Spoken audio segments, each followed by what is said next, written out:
To be clear, these are all rumors.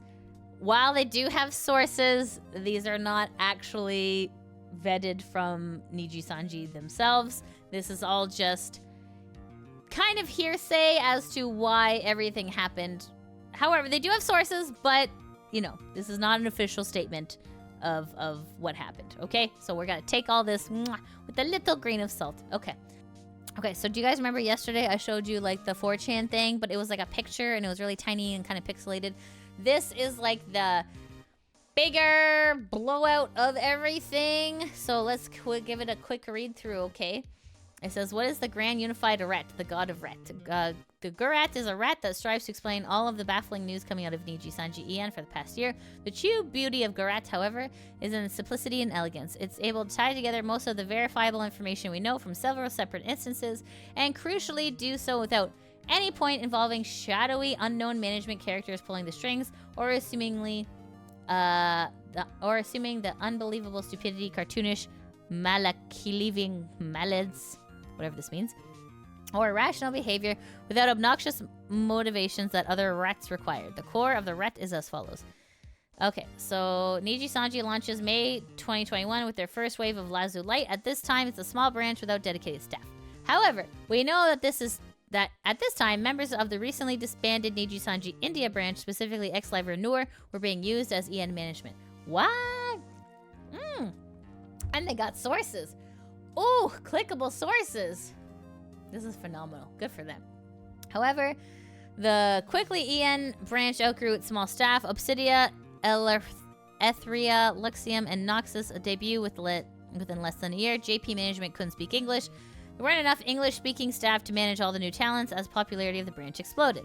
To make matters worse, in early 2022, half of the EN managers and staff left to found and subsequently bankrupt a failed NFT company. Some of the ex-IN talents were promoted upward.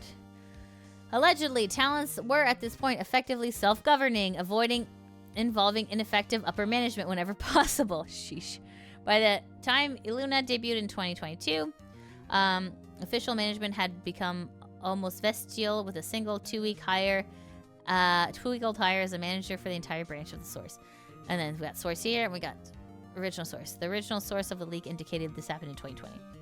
Although throughout this time, bilingual talents were being used as translators and go-betweens between the English-speaking talents to communicate with the Japanese-speaking management. And then this is source as well. As the number of English-speaking staff decreased and the number of livers exploded, the liaison started to become more and more important as the operations of the branch, with the EN talents having to go through them to communicate with JP upper management.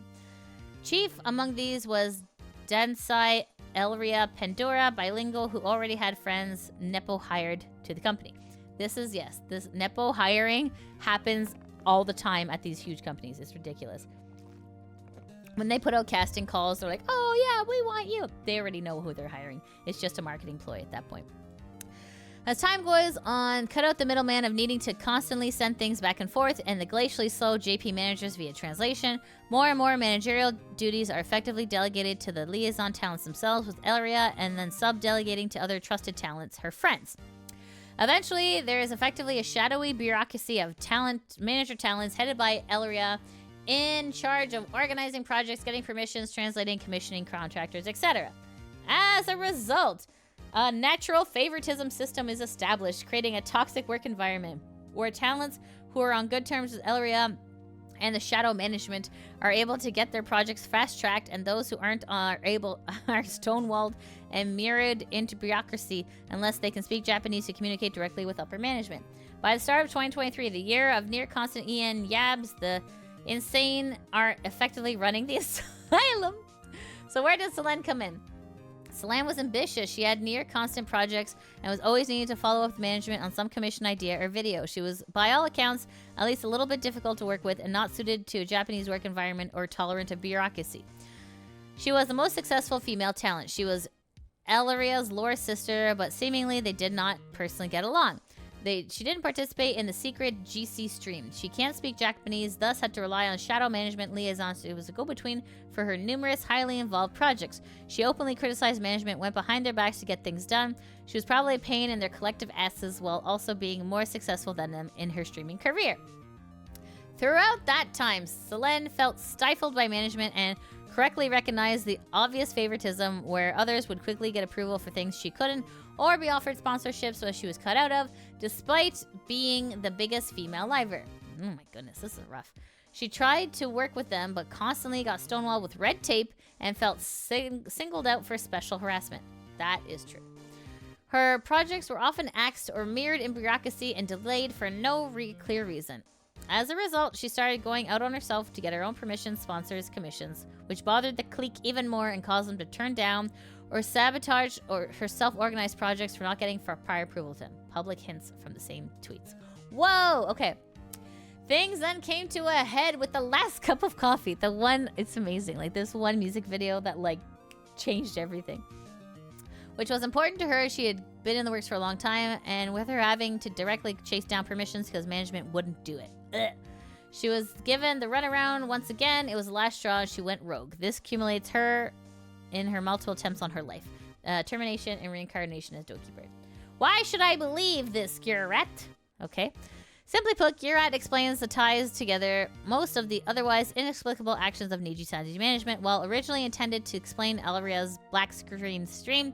Anons discovered that it fits together numerous pieces of otherwise confusing information. That's good. Starting with the black screen stream, it gives plausible motivations for Elria's actions. Unlike other rats which required a cabal of 401q managers holding a gun to her head to release a disastrous statement undercutting their own CEO, or Elria to be evil, petty psychopath, she willingly self-destructed for no discernible reason other than sheer spite, and this rat gives her multiple plausible, understandable motivations. Okay. She was afraid of the contents of Doki's document, which show a history of gross managerial misconduct, and was attempting to preemptively discredit it and damage control. Caught between public and JP management and trying to cover her own ass rather than the company's reputation. She was frustrated and defensive because it was her and her friends personally, not some random Japanese middle manager who she believes Doki disrespected. She volunteered her channel because as a leader, she should take the bullet for her own mistakes. JP management told her to clean up her mess. Ooh, man. It also explains... Oh, wait. Okay, this goes... okay, so you know what? I think you guys get the picture. This is a very long article. Definitely take a look at the Gyrat and go through it yourself. But otherwise, yes, this all sounds very plausible, and they have sources. It makes me not question them. You know what I mean? Thank you so much for watching the video. Shout out to my patrons that help make these videos possible. If you want to help support the channel, you can always join me at Patreon, subscribe to me on Twitch, or become a member on YouTube. I also have links to merch in the description below. As always, I appreciate your support, and I'll see you in the next video. Mwah!